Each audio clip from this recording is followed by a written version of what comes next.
Assalamualaikum warahmatullahi wabarakatuh.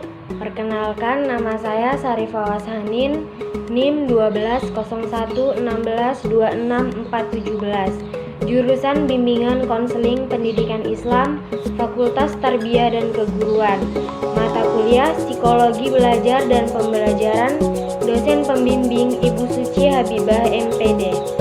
Baiklah, tujuan video ini dibuat yaitu untuk memenuhi tugas ulangan tengah semester pada mata kuliah Psikologi Belajar dan Pembelajaran. Untuk teman-teman, jangan lupa like and subscribe ya, karena satu like dari kalian itu sangat berarti untuk nilai saya. Baiklah, di sini saya akan menyampaikan materi tentang layanan peminatan. Apa sih layanan peminatan itu? Layanan peminatan adalah layanan bimbingan dan konseling yang disediakan untuk mengakomodasi pilihan minat, bakat, serta kemampuan peserta didik dengan orientasi pemustan, perluasan, dan pendalaman mata pelajaran atau muatan kejuruan. Tujuan layanan peminatan: di SD, siswa diarahkan untuk memahami bahwa pendidikan di SD merupakan pendidikan wajib yang harus diikuti oleh seluruh warga negara Indonesia, dan serta-merta dari SD harus dilanjutkan ke studi, dan oleh karenanya siswa perlu belajar dengan sungguh-sungguh. Di SMP, MTS atau SMPLB, siswa diarahkan untuk memahami dan mempersiapkan diri. Prinsip-prinsip teori belajar humanistik. Adapun prinsip-prinsip teori belajar humanistik, yaitu yang pertama, manusia mampu belajar secara alami. Yang kedua, belajar yang signifikan terjadi apabila materi pelajaran dirasakan murid mampu mempunyai relevansi dengan maksud-maksud tersendiri. Yang ketiga, belajar yang menyangkut perubahan di dalam persepsi mengenai dirinya sendiri dianggap mengancam dan cenderung ditolaknya. Yang keempat, tugas-tugas belajar yang mengancam diri ialah lebih mudah dirasakan dan diasimilasikan apabila ancaman-ancaman dari luar itu semakin kecil. Yang kelima, apabila ancaman terhadap diri siswa rendah, pengalaman dapat diperoleh dengan berbagai cara yang berbeda-beda dan terjadilah proses belajar. Yang keenam, belajar yang bermakna diperoleh siswa dengan melakukannya. Yang ketujuh, belajar diperlancar bila mana siswa dilibatkan dalam proses belajar dan ikut bertanggung jawab terhadap proses belajar itu. Belajar berinisiatif.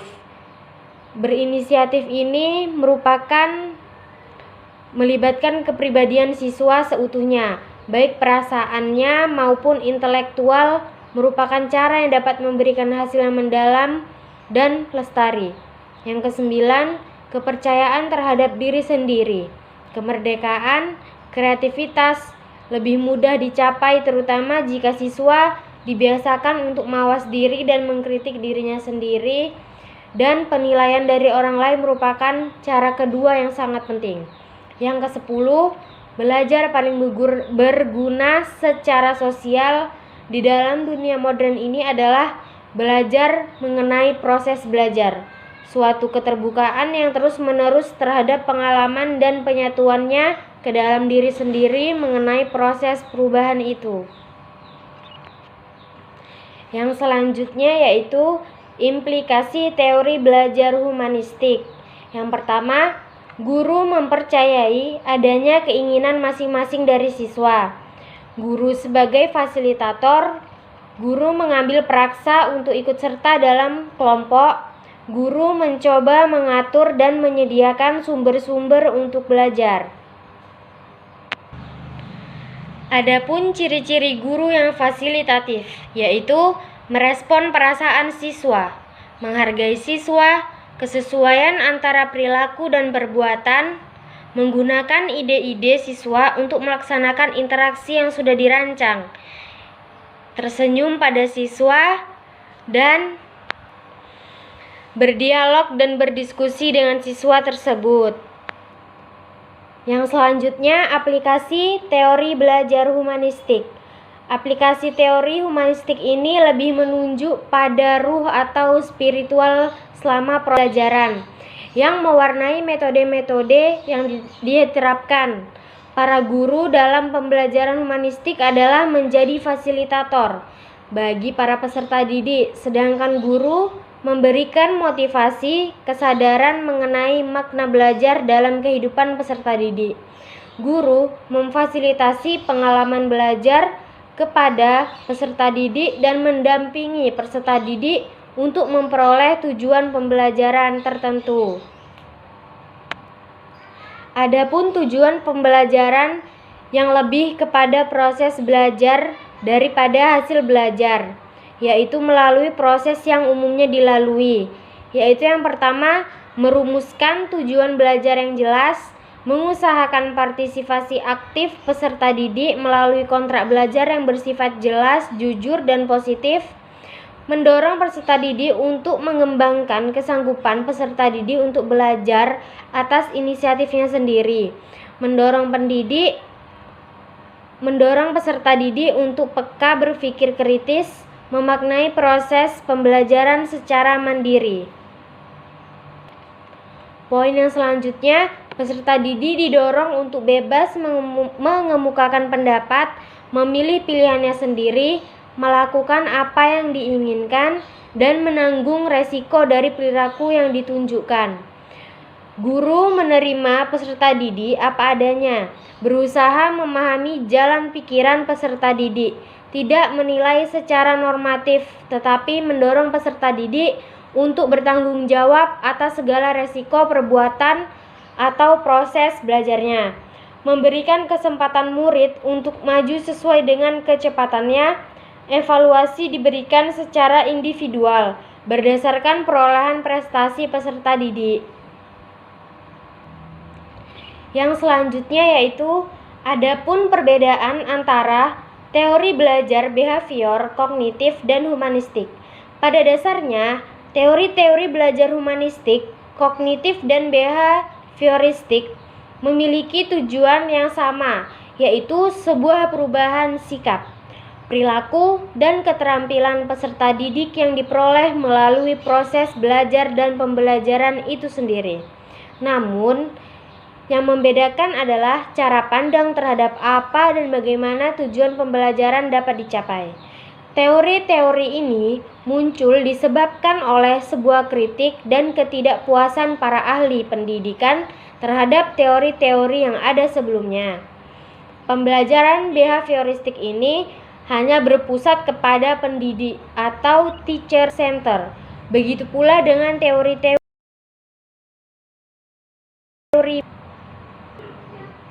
Menurut teori belajar behavioristik, belajar adalah perubahan tingkah laku yang merupakan hasil dari stimulus respon. Seseorang sudah dianggap belajar apabila sudah mampu menunjukkan perubahan sikap dan tingkah laku yang disebabkan karena adanya stimulus yang diberikan oleh pendidik. Nah, lain pula menurut teori belajar kognitif. Menurut teori ini, tidak sekedar melibatkan hubungan antara stimulus dan respon.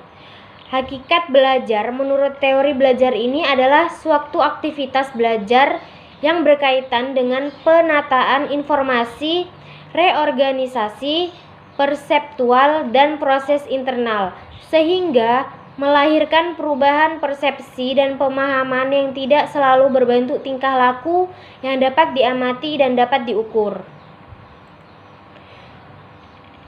Adapun menurut teori belajar humanistik, proses belajar harus dimulai dan ditujukan untuk kepentingan memanusiakan manusia itu sendiri. Teori ini sangat mementingkan isi yang dipelajari daripada proses belajar itu sendiri. Ini lebih banyak berbicara tentang konsep-konsep pendidikan untuk membentuk manusia yang dicita-citakan, serta tentang proses belajar dalam bentuknya yang paling ideal. Nah, selanjutnya dalam pandangan belajar teori behavioristik. Dalam teori behavioristik, pendidik sangat mendominasi dalam proses kegiatan pembelajaran. Tugasnya memindahkan pengetahuan ke orang yang belajar dengan cara memberikan stimulus, penghargaan atau hukuman dalam kegiatan pembelajaran untuk mencapai hasil belajar yang baik, sementara peserta didik dipandang sebagai objek yang pasif. Menurut pandangan teori belajar kognitif, peran pendidik teori belajar ini adalah sebagai pembimbing atau mengembangkan potensi kognitif yang ada pada peserta didik. Dalam kegiatan pembelajaran, keterlibatan peserta didik secara aktif amat dipentingkan. Untuk menarik minat dan meningkatkan retensi belajar perlu mengaitkan pengetahuan baru tentang struktur kognitif yang telah dimiliki. Yang selanjutnya, menurut pandangan belajar humanistik, pendidik hanya berperan sebagai fasilitator yang berupaya menciptakan kondisi yang mendukung, yaitu empati, penghargaan, dan umpan balik yang positif.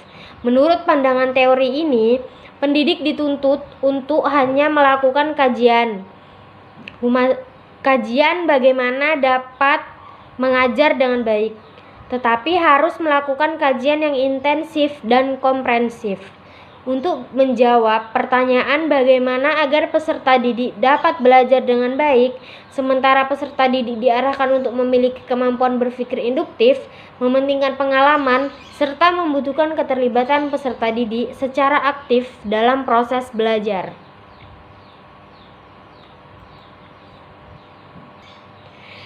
Selanjutnya yaitu adapun kelebihan dan kekurangan teori belajar behavioristik. Yang pertama, kelebihan dari teori belajar behavioristik yaitu sangat cocok untuk memperoleh kemampuan yang membutuhkan praktek dan pembiasaan yang mengandung unsur-unsur seperti kecepatan, spontanitas, kelenturan, refleks, dan daya tahan. Yang selanjutnya, mampu mengarahkan siswa untuk berpikir linier, konvergen, tidak kreatif, dan tidak produktif. Yang ketiga, membawa siswa menuju atau mencapai target tertentu, sehingga menjadikan peserta didik untuk bisa bebas, berkreasi, dan berimajinasi.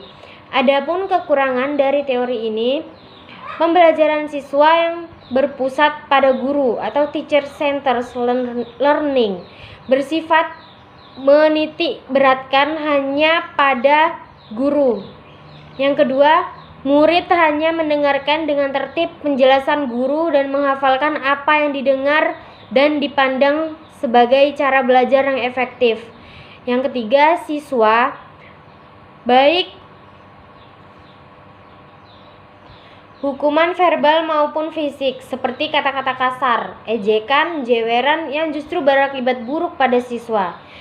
Yang keempat, tidak mampu menjelaskan situasi belajar yang kompleks sebab banyak variabel atau hal-hal yang berkaitan dengan pendidikan dan belajar yang tidak dapat diubah menjadi sekedar hubungan yang stimulus dan respon.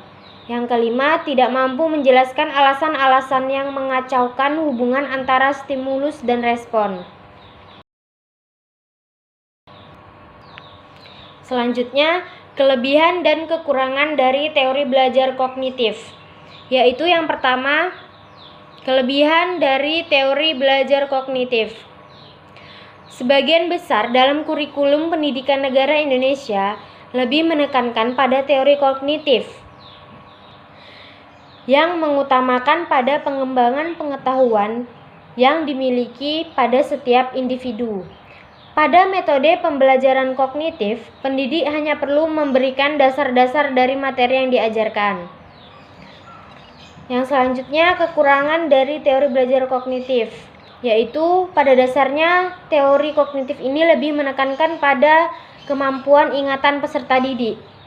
Dan kemampuan ingatan masing-masing peserta didik itu berbeda-beda, sehingga kelemahannya yang terjadi di sini adalah selalu menganggap semua peserta didik itu mempunyai kemampuan daya ingat yang sama dan tidak dibeda-bedakan. Yang selanjutnya, kelebihan dan kekurangan dari teori belajar humanistik, Kelebihannya yaitu yang pertama bersifat pembentukan kepribadian, hati nurani, perubahan fisik, perubahan sikap, analisis terhadap fenomena sosial. Yang kedua, siswa dituntut untuk berusaha agar lambat laun mampu mencapai aktualisasi diri dengan sebaik-baiknya dan mampu mempengaruhi signifikan pada ilmu psikologis dan budaya populer. Adapun kekurangan dari teori humanistik yaitu bersifat individual. Proses belajar tidak akan berhasil jika tidak ada motivasi dan lingkungan yang mendukung, sulit diterapkan dalam konteks yang lebih praktis.